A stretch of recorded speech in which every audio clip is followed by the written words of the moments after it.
munaasabadani oo ka dhacday hoteelka Ramaas ee magaalada Hargeysa ayaa waxa loo qabtay 20 arday oo xifdiga Qur'aanka Kariimka ka dhamaystay madrasada Daarunajaax waxaana xafladda ka qayb galay mudanayaal ka tirsan golaha wakiilada xubno ka tirsan golaha deegaanka culimo waalidiin iyo marti sharaf kale maamulaha guud ee madrasada Daarunajaax Idris Saciid Cabdillaahi ayaa waxa uu ka waramay marxaladihii kala duwanaa ee ay soo martay madrasadu dugsigeena sida ku eeg boorkan waxaynu furnay 2020 bilowgiisii walow waqtiga uu ka soo galay fasax corona haddana furitaankiisu waxay bilaabmatay 2021 dugsigu wuxuu shaqaynayay muddo 2 sano iyo 7 bilood ayuu shaqaynayay dugsigu waxa uu ka kooban yahay 2 qaybood qaybta xifdiga quraanka kariimka ah iyo qaybta barbaarinta ubadka dugsiga waxa uu ku jiraa guri waafiya dhisma ahaan iyo galaasyo ahaan ku filan ardayda goob waxbarasho ah dugsiga waxa ka qayb gala ama dugsiga macallimiinta jooga waxa weeye waa 7 macallin iyo hal shaqaale hoosaad iyo anoo maamulkoodii dugsigu intuu furnaa waxaan soo karaa wuxuu taabtay hadafyo fara badan oo ay dareemi karaan dhammaan mujtamaca xaafadda nagula nool waxaan maanta sidnaa fariinta ah dugsigo 2 sano iyo 7 bilood furnaa inaanu idinku bushaareyno idinkuna ma sha Allah noo tiraahdaan 20kii arday ugu horeeyay dugsiga xufaad ahaa inay maanta noo qalin jabiyaan aanan jecelahay sacab balaaneed igula soo dhaweysaan ardayda maanta uu dugsiga ka qalin jabinaya waa 20 arday oo wiilal iyo gabdhaba leh dugsiguna waxa uu taagan yahay fariintiisu ah inay kitaabka Ilaahay subhanahu wa ta'ala uu kar yeelo cilman wa amalan iyadoo lagu amal falaayo iyo iyadoo la baranayo ayuu dugsigu taagan yahay ugu dambeyn dugsigu fariinta uu diraya waxa weeye inuu dugsigu uu muhiim u yahay xifdiga Qur'aanka Kariimka ah sida laajigeed uu dugsigu dhammaan taageero uga baahan yahay cidii ku caawin karta maskax cidii ku caawin karta cilmi cidii ku caawin karta waa aragnimo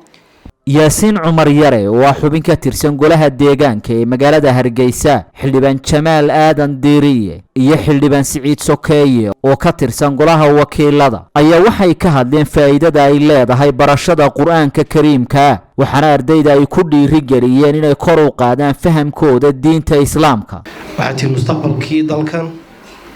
dhan kasta haday noqoto diin haday noqoto aqoon haday noqoto dadka baritoole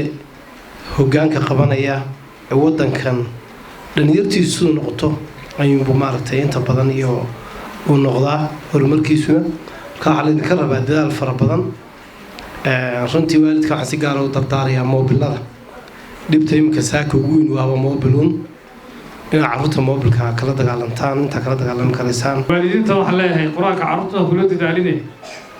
iyaga mas'uuliyadda ma saarna oo qaangaarba ma aha laakiin inaga ay mas'uuliyadda ka sii weynayna saaran tahay oo laga rabo laftaada inaad quraanka barato marka waqti u sameeyo idinkuna waqtiga firaaqada macallimiintu hayaan inay ka faa'iideysataan laftiina u sameeya umurda aqoontiisu inta uu akhriyo ay ku xiran tahay inuu akhriyo كوريسا الدنيا أخيرا إيه كوريسا فشدي سوا سهل ويان وإلهي القرآن كسر ولا قد يسرنا القرآن للذكر فهل من مذكر بإلهي وارفض الله من القرآن سلا الله برني عد برني سامة شفتة عدكو عمل فري سامة شفتة إن أقول الله مالت يوم القيامة وإلى هذا إلهي كان وإلى اليوم حفتي إيه أقول إن عن شرط وإلى قال qaar ka mid ah culimada dalka iyo waalidiinta ardayda qalin jabinaysay oo munaasabada ka hadlay ayaa maamulka dugsiga Daarunajaax waxay ku bogaadiyeen dadaalka ay sameeyeen hanaqaya macallimiinta juhdiga dheer iyo dadaalka faraha badan la soo galiyay awlaada kuwaasi oo u huray waqti dheer si ay u baraan uguna soo dhabar adeegay inay baraan quraanka Ilaahay iyagana waxaan leenahay Ilaahay amalkooga meel khayr qabta ha ka siiyo jirtaan ganacsi aan khasaaro lahayn ganacsiyada aanu ku jirna dadkayga ganacsiga wax kaga jira marbaad khasaariyo caloosha ku xanuuni Soomaaha laakiin wallahi idinku taa waa ka badbaadaysaan hadday sidaa tahay Ilaahay kitaabkiisa ugu amal fashaan maanta dunida yaale culuum la barto waxay doonto ha noqoto saynis ha noqoto english ha noqoto waxa weeye noofaliska ugu waaweyn waa 3,000 waa 4,000 bi ka waran ninka intaa xifdiyey ma waxa dunida yaalo dhan buu xifdiyi kari waaya maya anagu dugsiyada amba dugsi saraan noqdo jaacada noqdo ama mid hoos aan noqday ardayda nagu soo martaa ee kaalmaha hore gala wallahi beedii sheegi maayo waa ardayda kitaabka Ilaahay xifdiday ardayda quraanka dhameysay kelmad baan leeyahay quraankii horta khatamtum wa falillahi alhamd kitaabkii Ilaahay waa dhameysay laakiin ardaygu markuu quraanka dhameeyo markaas bay waxaan ku dhahay hadana u bilaabantaa maxaan ku dhahay kitaabka inuu sii dhex galo waxaan leeyahay macallimiinta ubaxa soo saaray dadka kitaabka Ilaahay xifdisan soo saaray Ilaahay khayr haydin siiyo Ilaahay khayr haydin siiyo nabi wuxuu noo sheegay calayhi salaatu wassalaam waxa lagu oranayaa bi akhdi waladikum alquran ilmihiina quraanka barteen daraadeed ayaa la idinku huwiyay taajka nabi wuxuu sheegay calayhi salaatu wassalaam oo bishaarada labaada oo dadka quraanka baranaya فما ظنكم بالذي عمل بهذا كما قال عليه الصلاة والسلام maxaa u malaynaysaa buu nabigu hadii labadii waalid bataaj kala siiyay kii isagu quraanka bartay ee ku amal falay hadafka koobaad